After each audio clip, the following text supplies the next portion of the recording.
the Lakers are in the middle of their playoff run. However, they have been named as favorites to land Trae Young of the Atlanta Hawks. I'm Okechi Apakama, along with Jaya Tewari. and we're about to give you here this video about the Lakers being favorites to land Trae Young. But before we get into everything that we have here for this video, guys, I want to bring your attention to something. There is 75% of you guys who have recently watched our videos who are not subscribed to the channel just yet. And if you guys want more of that Laker news, Laker reactions, trade rumors, game recaps, just every and all things LA Lakers, you guys want to come right here to Lakers Digest. And with the playoffs in full swing, guys, you guys don't want to miss any of that playoff action. So you make sure you are subscribed to Lakers Digest. Now, with that out of the way, guys, let's hop straight into the topics that we have for you today, as the Lakers are favorites to land Trae Young. So, Trae Young comes to Lakers. What do you think of that prospect, Jaya, of if the Lakers are able to land a player like Trae Young? Honestly, really excited about that idea. Something I've talked about a ton in my videos. If you're one of the 25% that's been subscribed and been loyally watching, you know I am a huge proponent of getting younger players on the team and just bringing in some young and fresh energy. And I think Trae, in addition to obviously his incredible basketball skills, would just bring so much charisma and, like I said again, young energy to the team, especially with LeBron constantly being so cryptic about his last season and retiring, which another topic entirely, but we need to make sure we have our younger foundation set up and built. We already have so many other players that are kind of going to be the Lakers, that are going to be our future players and future base, and just adding Trae Young to that would be amazing. Plus, he's just an offensive powerhouse. He's also scored the second highest, or he has the second highest stat line for points helped made during a game, second only to Luka Doncic. They're the only two players with over 50 points that can be accredited to them between actual scoring and assists averaged per game, which is just absolutely an absurd stat line. I'm really excited at the idea, and yeah, he's just amazing, and I feel really bad for him that his team has just been dragging him down and dragging him out of the limelight for so long, and I think he deserves better, and I think the Lakers could be that for him. Oh yeah, and so like the Lakers, along with I believe the Chicago Bulls and Dallas Mavericks, are one of the top three teams. One of the top three teams to land Trae Young. But yeah, so they recently lost to the Chicago Bulls in that play-in matchup, and you can kind of really see that pairing of DeJounte Murray and Trae Young don't really mix too well together. So they kind of have to go the separate ways. So the Lakers possibly getting their hands in Trae Young would be interesting.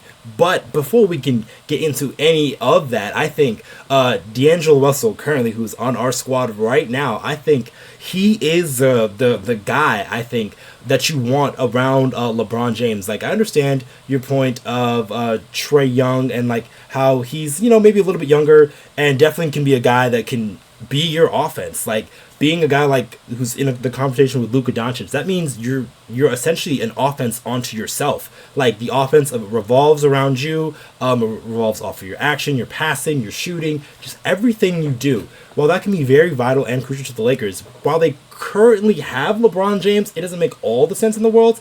I do think maybe after LeBron James, that can be something that can be looked at for sure. But currently, just with LeBron James on the roster, and then also how just well D'Angelo Russell has been playing off of a guy like LeBron, I think he is the current choice. Obviously, that could change if he doesn't have a good playoff series, and then we're thinking otherwise. But as of right now, I'm still in the D'Angelo Russell Laker for life at this point. Actually makes me feel a bit hypocritical, considering I'm also a D'Lo for lifer. And yeah, I mean, I do think that, yeah, I mean, I brought it up similarly, like, we need him for youth, especially once LeBron is retiring. LeBron's not retiring this offseason, which is when we would potentially bring Trae Young in. So you brought up a super good point of him kind of being necessary once LeBron eventually, unfortunately, leaves. So I do agree with you on that standpoint. I don't know, I'm so excited at the prospect of it, and I don't know, I don't think we need to have one or the other in D'Angelo or Trae Young. I think that we have the money and ability to, we might just have to sacrifice our chances at getting Bronny if we go for the Trae Young route this offseason instead. That's totally fine if we don't end up having Bronny James. No offense to Bronny James. I do think he could be a good player down the road. I just think he probably needs a year or two more of college just try to get that underneath his belt. So not ready for the NBA game just yet, but he definitely could be down the line. And obviously with LeBron James as your father, that's like the ultimate cheat code.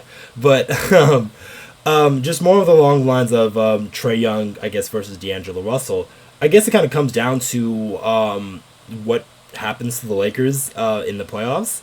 Because if D'Angelo Russell turns into that guy that we want him to be, that third guy along the two main stars, hitting those big shots, making those big plays, the need and the necessity for a guy like Trae Young doesn't make a total amount of sense. But if it's the other way around, where it kind of was last season with against the Denver Nuggets in that conference finals where D'Angelo Russell was non-existent, then you might have to get involved with maybe a Trae Young. But that also means you would have to lose other players to your roster. So guys like maybe a Rui Hachimura or Austin Reaves, one of those two guys would probably have to be in the trade to make it work. So would you be willing to give up a guy like Hachimura or Austin Reaves, or even both, if the Hawks were to ask for that?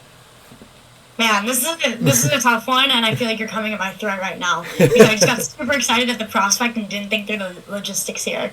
But I don't know, giving up on them would be super tough, especially since this season we've really just built our team around D'Lo, Roy, and AR-15.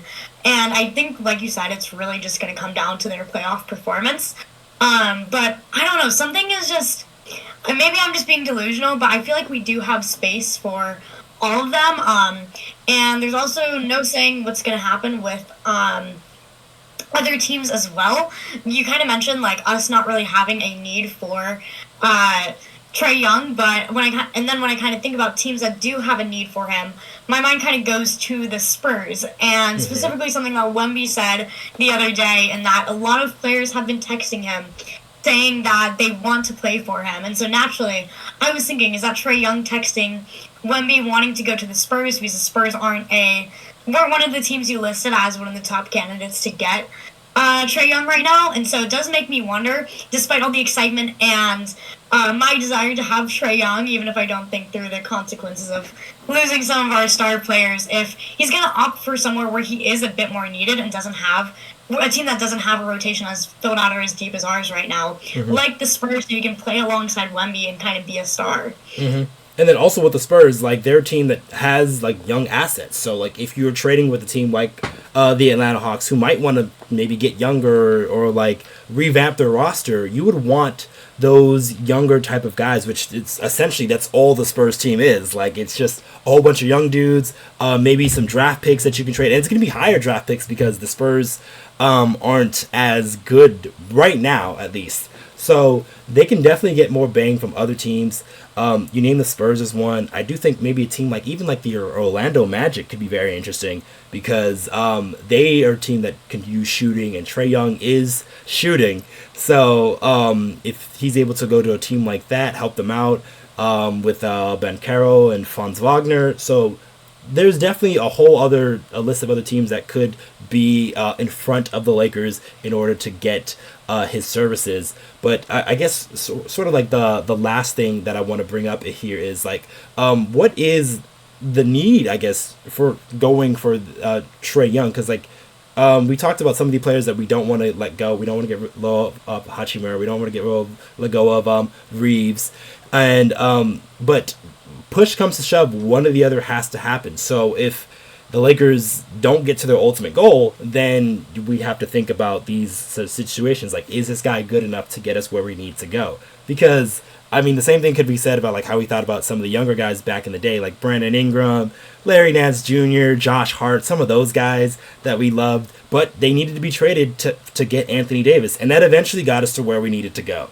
So, do you think if the Lakers aren't able to get to where they need to go, that Rob Pelinka, being the guy head in charge, is he going to just be willing to sacrifice some of these young guys, just say, hey, let's get Trae Young, and let's just hope for the best?